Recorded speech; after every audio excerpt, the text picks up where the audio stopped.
கர்த்தருடைய பரிசுத்த நாமத்துக்கு மகிமை உண்டாவதாக. எனக்கு அன்பான தேவனுடைய பிள்ளைகளே, உங்கள் ஒவ்வொருவரையும் கர்த்தராகிய இயேசு கிறிஸ்துவின் விலையேற பெற்ற பரிசுத்த நாமத்தில் வாழ்த்துகிறேன், ஆசீர்வதிக்கிறேன், சமாதானத்தை கூறுகிறேன். இந்த நாளிலும் நாம் தியானத்துக்காக எடுத்துக்கொண்ட வேத வசனம் ரோமருக்கு எழுதின நிருபம் 16வது அதிகாரம் 19வது வசனம் 20வது வசனம். உங்கள் கீழ்ப்படிதல் யாவருக்கும் தெரிய வந்திருக்கிறது, ஆகையால் உங்களை குறித்து சந்தோஷப்படுகிறேன். ஆனாலும் நீங்கள் நன்மைக்கு ஞானிகளும் தீமைக்கு பேதைகளுமாய் இருக்க வேண்டும் என்று விரும்புகிறேன். எனக்கு அன்பான தேவனுடைய பிள்ளைகளே, உங்கள் கீழ்ப்படிதல் யாவருக்கும் தெரிந்திருக்கிறது, ஆகையால் உங்களை குறித்து சந்தோஷப்படுகிறேன் அப்படின்னு வேதம் சொல்லுது. நாம் வேத வசனத்துக்கு கீழ்ப்படுகிற காரியங்கள் நம்மோடு வாழுகிற யாவருக்கும் தெரிய வேண்டும். அநேக கர்த்தருடைய பிள்ளைகள் வீட்டில் தனி ஜெபம் பண்ணீங்களா, இல்லை குடும்ப ஜெபம் பண்ணீங்களா, இல்லை மற்றவங்களுக்கு சுவிசேஷம் அறிவிச்சிங்களான்னு கேட்டால் அதெல்லாம் யாருக்கும் தெரியணுங்கிற அவசியம் இல்லை, அது எனக்கும் ஆண்டவருக்கும் உள்ளதுன்றாங்க. அல்லேலூயா. எனக்கு அன்பான தேவனுடைய பிள்ளைகளே, வேதம் சொல்லுகிறது உங்கள் கீழ்ப்படிதல் யாவருக்கும் தெரிய வந்திருக்கிறது. நாம் தேவனுக்கு கீழ்ப்படுகிற காரியம், வசனத்துக்கு கீழ்ப்படுகிற காரியம் யாவருக்கும் தெரிய வரும்போது தான் அவர்களும் கர்த்தருக்கு கீழ்ப்படிய வேண்டும், வசனத்துக்கு கீழ்ப்படிய வேண்டும் என்கிற விருப்பம் வரும், எண்ணம் வரும், நினைவு வரும். அல்லேலூயா. சில பிள்ளைகளிடத்துல வசனத்தின்படி நடக்கணும், வசனத்துக்கு கீழ்ப்படியும்னு சொல்லுமோ, இந்த பிள்ளைகள் சொல்றாங்க எங்க அப்பா அம்மாவே அதை செய்யறதில்ல, எங்க பெற்றோரே வசனத்துக்கு கீழ்ப்படுகிறதில்ல அப்படின்னு சொல்றாங்க. அல்லேலூயா. வேதம் என்ன சொல்லுகிறது? எனக்கு அன்பான தேவனுடைய பிள்ளைகளை, உங்கள் கீழ்ப்படிதல் யாவருக்கும் தெரிய வந்திருக்கிறது, ஆகையால் உங்களை குறித்து சந்தோஷப்படுகிறேன். நம்முடைய கீழ்ப்படிதல் நம்மை சார்ந்து வாழுகிற நம்முடைய குடும்பத்தில் உள்ளவர்களுக்கு, நம்முடைய சபையில் உள்ளவர்களுக்கு, நம்மோடு வாழுகிற மக்களுக்கு தெரியணும். இவர்கள் வசனத்துக்கு கீழ்ப்படிந்து வாழுகிறவர்கள், இவர்கள் தேவனுக்கு கீழ்ப்படிந்து வாழுகிறவர்கள், இவர்கள் வேத வசனத்துக்கும் தேவனுடைய கட்டளைக்கும் கற்பனைக்கும் கீழ்ப்படுகிறவர்கள் என்று தெரிய வரும்போ அது தேவனுக்கும் சந்தோஷம், பார்க்கிறவர்களுக்கும் சந்தோஷம். இவர்கள் தேவனுடைய பிள்ளைகள், ஆகவே இவர்கள் சமாதானமாய் இருக்கிறார்கள், ஆசீர்வாதமாய் இருக்கிறார்கள், நன்மையாய் இருக்கிறார்கள் என்று ஒரு சாட்சியை கர்த்தர் விளங்க பண்ணுவார்.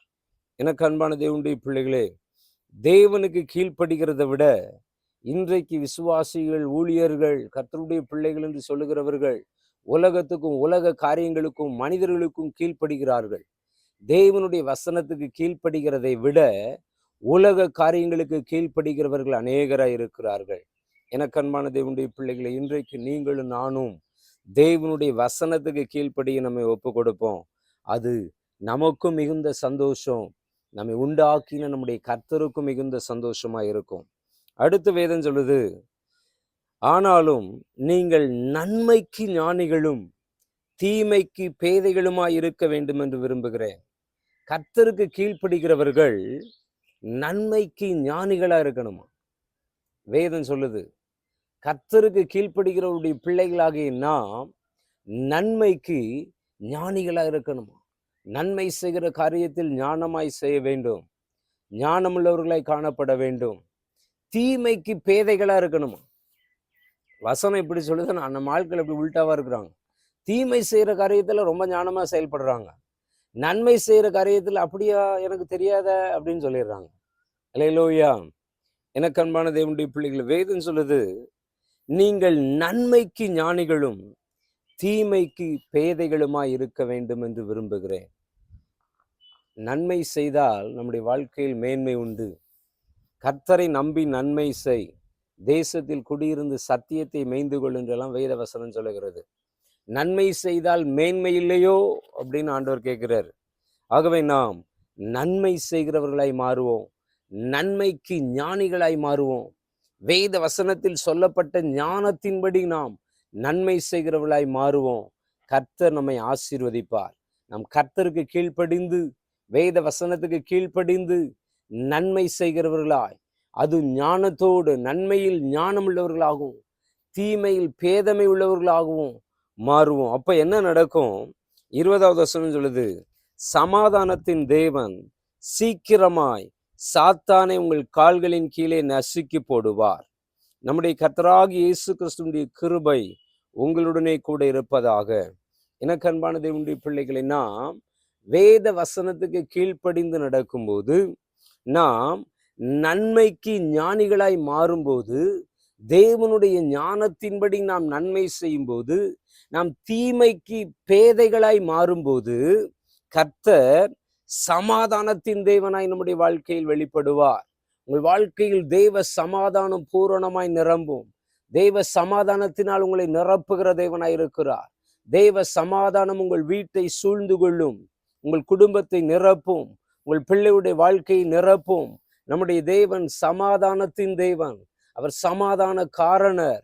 அவர் சமாதானத்தை நமக்கு வைத்திருக்கிறார். அந்த சமாதானத்தின் தேவன் சீக்கிரமாய் சாத்தானை உங்கள் கால்களின் கீழே நசுக்கி போடுவாராம்.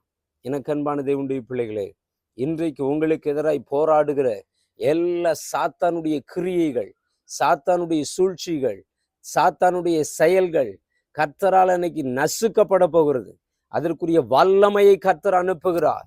சாத்தானை உங்கள் கால்களின் கீழ் நசுக்கி போட போகிறார் தேவன். அதற்குரிய கிருபையை கர்த்தர் உங்களிடத்தில் அனுப்புகிறார். அதற்குரிய கிருபையினால் உங்களை நிரப்புகிறார். நாம் அதற்காக செய்ய வேண்டிய காரியம் என்ன? தேவனுக்கு கீழ்ப்படிந்து நடக்க வேண்டும். வசனத்துக்கு கீழ்ப்படிந்து நடக்க வேண்டும். நன்மை செய்கிற காரியத்தில் ஞானம் உள்ளவர்களாய் காணப்பட வேண்டும். வேத வசனத்தில் சொல்லப்பட்ட ஞானத்தின்படியும், தேவன் சொல்லியிருக்கிற ஞானத்தின்படியும், தேவனுடைய ஞானத்தின்படியும் நாம் நன்மை செய்கிறவர்களாய் காணப்பட வேண்டும். தீமை செய்கிற காரியத்தில் பேதமை உள்ளவர்களாக, அதாவது தீமையே செய்ய தெரியாதுங்கிற அளவுல நம்முடைய வாழ்க்கை காணப்பட வேண்டும். அப்பொழுது கர்த்தர் சமாதானத்தின் தேவனாய் நம்மோடு இருக்கிறார்.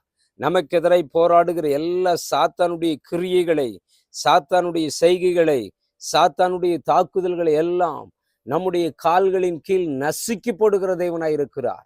அதற்குரிய வல்லமை அனுப்பி நம்முடைய வாழ்க்கையில் வெற்றியை கட்டளையிடுகிற தேவனாய் இருக்கிறார். ஆகவே நாம் ஜெபிப்போமா? எங்கள் தகப்பனே, இந்த நல்ல வேளைக்காக நன்றியோடு துதிக்கிறோம், ஸ்தோத்திரிக்கிறோம் அப்பா. எங்கள் கீழ்ப்படிதல் யாவருக்கும் தெரியத்தக்க ரீதியில் கர்த்தாவே, நாங்கள் உமக்கும் உம்முடைய வேத வசனத்துக்கும் கீழ்ப்படிந்து நடக்கிற மேலான கிருபைகளை எங்களுக்கு தாரும் ஆண்டவரே. நாங்கள் நன்மைக்கு ஞானிகளும் தீமைக்கு பேதைகளுமாய் இருக்கிற கிருபைகளை தாரும். சமாதானத்தின் தேவன் தாமே, நீர் எங்களோடு கூட இருக்கிற தேவன். கர்த்தாவே, எங்களுக்கு எதிராய் போராடுகிற எல்லா சாத்தானுடைய கிரியைகளை, சாத்தானை எங்கள் காலின் கீழ் நீர் நசுக்கி போடுகிறபடி நாள் ஸ்தோத்திரம். எல்லாருக்கும் கர்த்தர் இந்த அனுபவங்களையும் இந்த கிருபைகளையும் தந்து ஆசீர்வதித்து நடத்தும். அதற்குரிய அபிஷேக வல்லமாய் இயேசுவின் நாமத்தில் இப்பொழுது இறங்கட்டும். இயேசுவின் நாமத்தில் வல்லமை அனுப்பி வெற்றியை தாரும். எங்களை முற்றிலும் ஒப்பு கொடுக்கிறோம். ஆசீர்வதியும். கர்த்தராகிய இயேசு கிறிஸ்துவின் நாமத்தில் பிதாவே. ஆமென், ஆமென்.